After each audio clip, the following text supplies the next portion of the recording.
Hey, it's Luana and I'm here to show you the young adults gotta cook.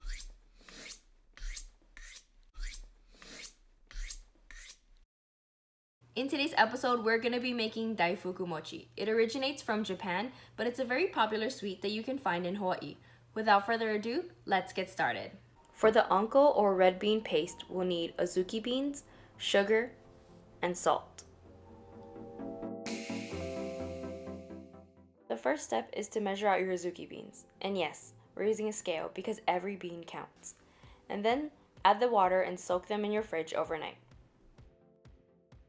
After they're done soaking, we're going to bring it to a boil for about an hour or so, or until the beans are tender.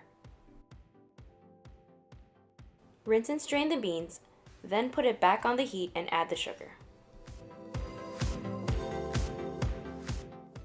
Don't forget to add the salt because it creates a really good balance.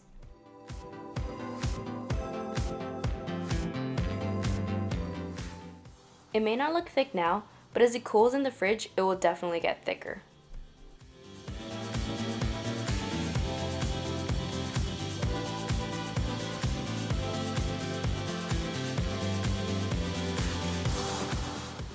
Take a tablespoon or a tiny ice cream scoop and form little anko balls.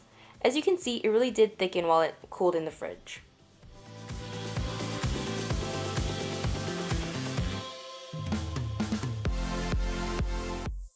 Onto the mochi, you'll need Mochiko Flour, some potato starch, but you can use cornstarch if you'd like, sugar, and water. Next, we're going to weigh out the Mochiko flour, then add the sugar and water and mix it very well until it's all combined.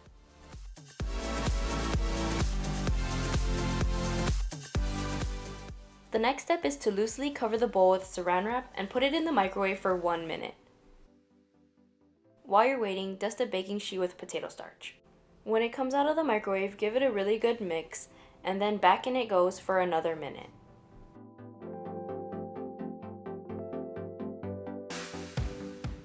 After that minute, the mochi will start to look slightly translucent. That means it's ready to go. Invert it onto the baking pan and just be very careful because it's hot, like really hot.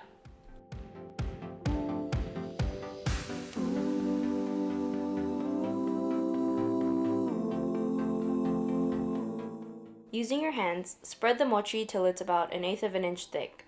Just use a lot of potato starch because it gets really sticky. Use a bench scraper or knife to cut the mochi into 12 pieces.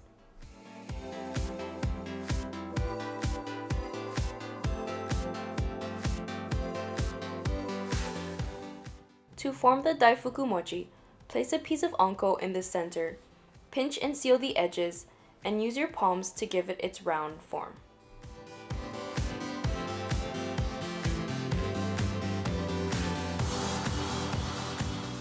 You're going to want to do this very quickly while the mochi is still very warm.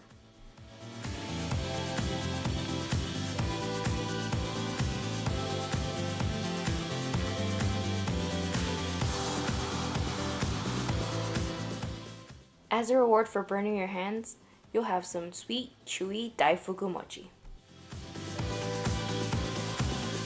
Alright guys, thank you so much for watching this video. If you enjoyed it, please leave it a big thumbs up, subscribe, and if you stay tuned for next week's episode, I'll be cooking up a request from a fellow YouTuber. Aloha, and I'll see you next Friday.